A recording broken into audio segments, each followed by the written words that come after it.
Hi, I'm Naveen, and you're watching Naveen Speaks. Before I start this video, I would like to say a few things. First, I want to pay my respects to Naveen, the primary writer for My Story Animated. On June 10th, they got into a car accident and passed away later that day. This is a dark time for the MSA team and fan base, and I want to take a moment to tell you that you are loved and appreciated by your community. Fly high, D, and may the gods above bless your soul. That being said, this video is not a hate video. I am not trying to attack MSA, nor the people working on the channel.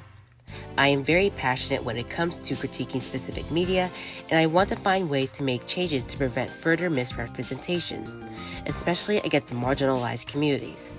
If you disagree with any of my takes, please address it in a respectful manner or just click away. This video will contain suggestive topics such as harmful stereotypes, toxic beauty standards, misogyny, and mild spoilers for the mentioned franchises. Viewers' discretion is advised. Now, without further delay, let's get on with the video. Imagine this. The year was 2020, and you're currently in quarantine. It was a Friday afternoon, and you just finished your online homework. As a reward, you went on YouTube to look for videos to fill the loneliness you already felt for months now. You were scrolling on your recommendations page when you come across an unusual title.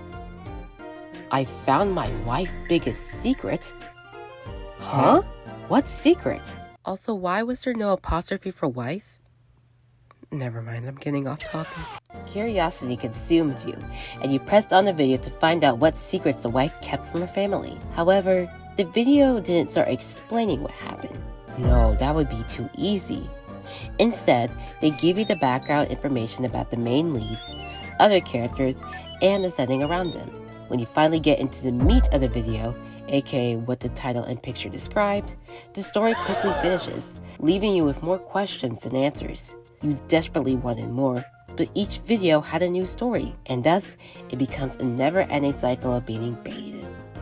And that was my introduction to My Story Animated, or MSA for short. I didn't mind the clickbait titles or thumbnails that much. To be honest, pretty much every YouTube channel was doing that. I was mainly interested in their storytelling. Sure, they didn't have the greatest stories in the world, some more cringe than others, but it was something to distract myself when everything around me felt too difficult to handle. I would even go far to say I found comfort in these videos. But as time went on and MSA peaked in popularity, I find myself recognizing similar plots within their stories. At first I didn't mind. I mean, by posting nearly every week, you might see similar aspects and designs. But over time, it became clear that this was becoming a big issue. You see, when you produce content in a short amount of time, it can often lead to audience desensitization, creating a severe lack of connection between yourself and your viewers.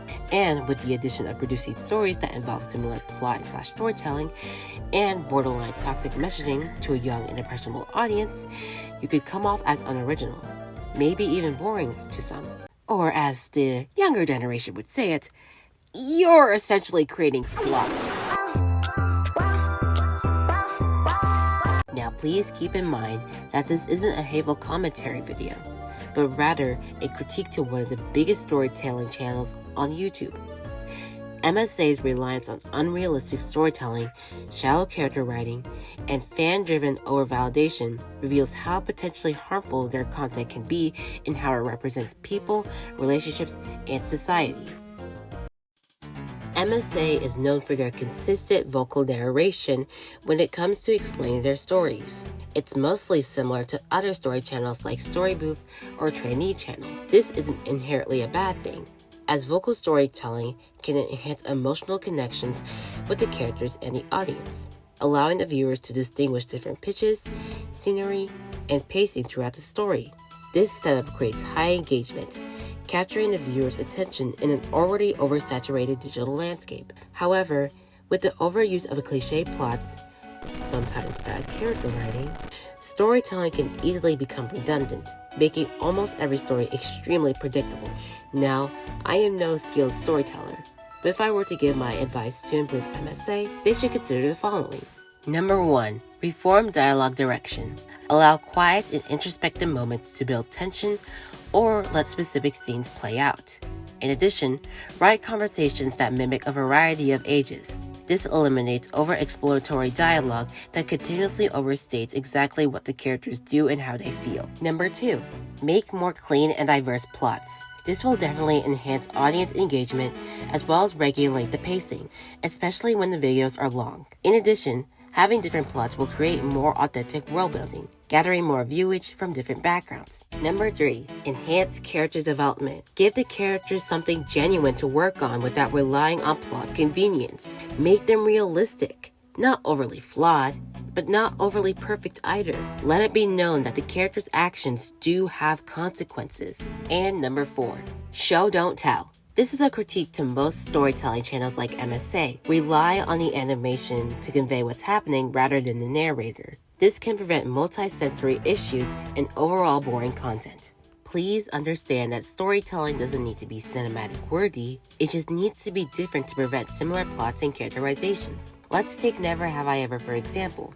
We follow Devi Vishwakarma, a first-generation American teenager dealing with the grief of her father, academic pressure, and her Indian family all at once while trying to survive high school in Los Angeles, California. The story is grounded because it deeply resonates with many first-generation Americans navigating a different country while also staying true to their culture. The show allows characters to be multidimensional because navigating a world as a teenager is multidimensional, and this form of realism allows the audience to form a genuine connection with the characters in ways that MSA fails to do so with their exaggerated and predictable content. Speaking of dimensional, MSA is infamous for making one-dimensional characters, whether that be through the story or the designs themselves. Story-wise, the characters usually follow very specific archetypes. Examples include the mean popular kid or overly antagonistic parent, the perfect, mysterious, attractive guy who will be the mandatory love of interest. Also, the narrator consistently reminds you how attractive they are.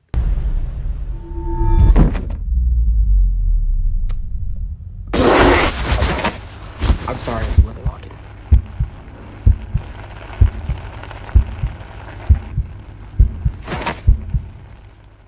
Careful now, I bite. Pushed away too. And the misunderstood main character that the story will claw on you to feel bad for. These types of character designs wouldn't be a bad thing, only if it wasn't produced nearly every single video! Like it gets to a point. Design-wise, almost every character is nearly identical to one another, with the designs being mostly based off of Eurocentric or Eastern Asian beauty standards. These overly idealized designs of a specific group of people indirectly downplay other characters that don't fit the standard, ultimately leading to more broad and over-exaggerated stereotypes for appearances and ethnic background, though this isn't always the case. Moreover, these forms of character writing are constantly recycled in newer stories in short amount of time, lacking any real character depth that the audience can relate to. As MSA continues to improve their animation, or at least their videos to an extent, they should consider giving their characters actual agency, prioritizing logical character growth rather than pumping the same old motivations repeatedly. Allow the character to have desires that are unique to them, and have them screw up every now and then for all I care. And most importantly, deconstruct toxic romance dynamics and cultural and racial stereotypes. MSA has an incredibly talented team of writers and artists, and they should utilize their skills to convey healthy representations for their stories.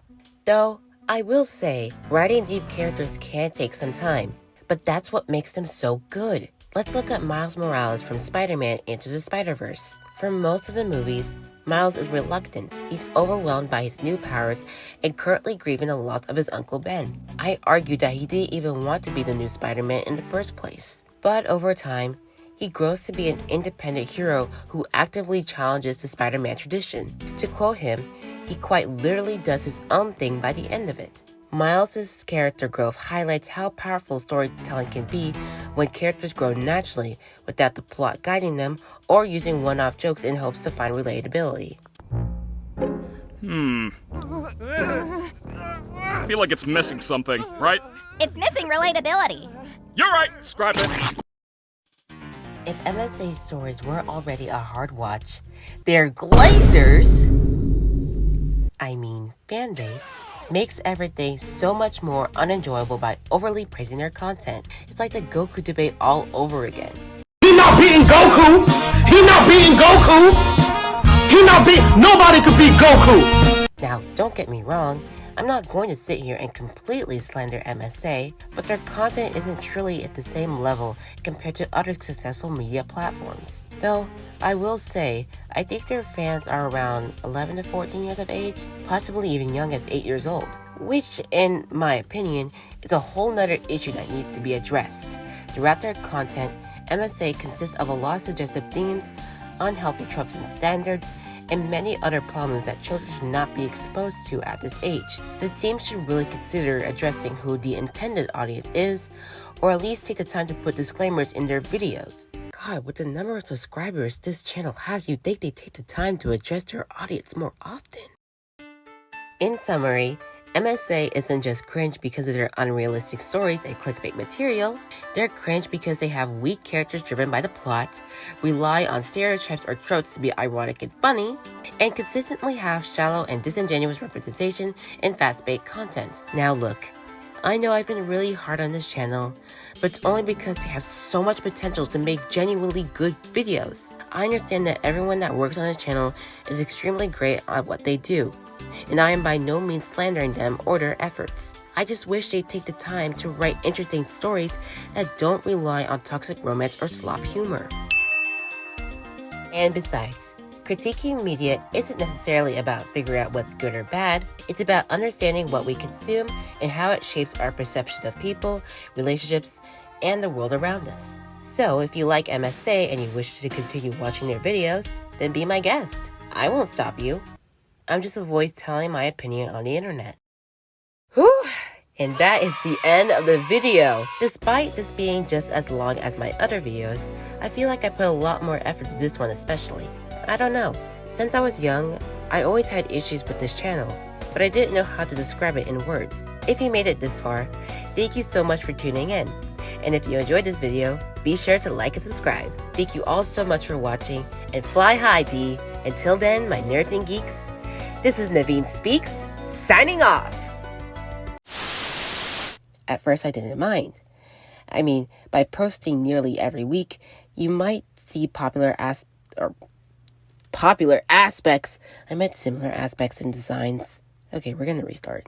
Number 2, make more clean and diverse plots. This will definitely enhance audience engagement, as well as Alright, how do you say this? Okay, Vishwakumar. Okay, we got this. Let's go. Excuse me. Anyways. Oh, shit. Bye.